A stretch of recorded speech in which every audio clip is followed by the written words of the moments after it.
Octopoda, yeah. So part of it, it's that challenge between what you want to do and how do you create a memorable name or a mark or a look. And honestly, and I don't even think Brian knows this was really intended to become a screen print in the beginning. Oh, really? Oh, really?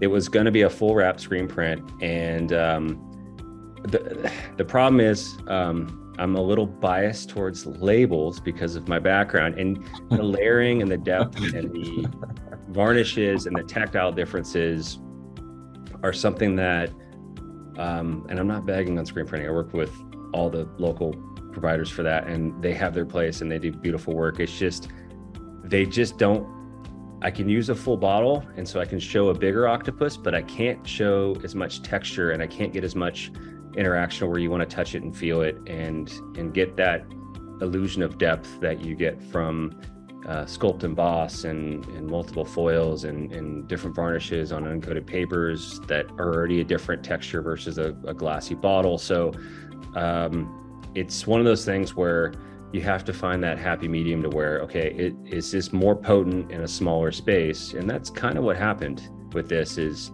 if it was screen print, it'd be beautiful, it'd be big, it'd go around the whole bottle, it's great. But I think you would start to get lost on the shelf, and that's something you just can't replace with a well-printed label using the right, inks and the right foils and the right substrates, and then marry that up with, good quality workmanship, and you've got a good combination.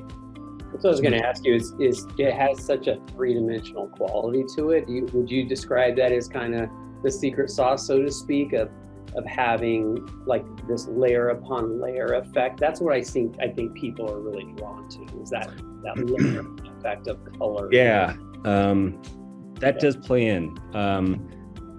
The right percentages and weights and thicknesses of things are a huge influence over what would be a successful or a failure for an emboss as a basic principle, right? So if I have really thin, if it was an outline of an octopus and that was embossed, that would not nearly have the same visual impact as a flood of a foil with an emboss that kind of brings that to life. And then doing things like an emboss is meant to complement a foil, because essentially it creates new edges and it creates new reflection points and it creates new colors, especially when you think about when this is, who knows where it's going to reside, if it's going to be under, really bad lighting on a shelf, or it's going to be out, kind of in a window display, who knows.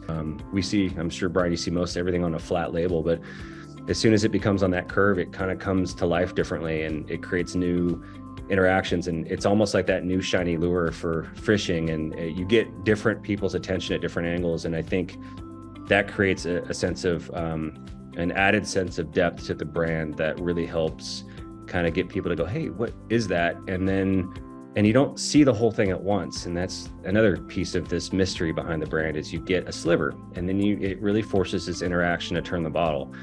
So I kind of feel like we took the principles of where we originally thought of screen printing and decided, hey, let's take this further and add more depth and keep this from being flat, and finding that happy medium. Okay, well, the applicator's not going to kill me now because this works, it goes in the bottle, it goes down well anymore, and I might get, some people unhappy with me. So it's kind of that marriage between all these pieces of, production to get it to the finish line, knowing that, I'm not just making one bottle, there might be, a few 100,000 behind it. So they have to go through the supply chain and process correctly. So it all adds up, and that's kind of where this one's been. It's been a fun brand to work with since inception. Yeah. And Vintage has been great with producing this from near inception. And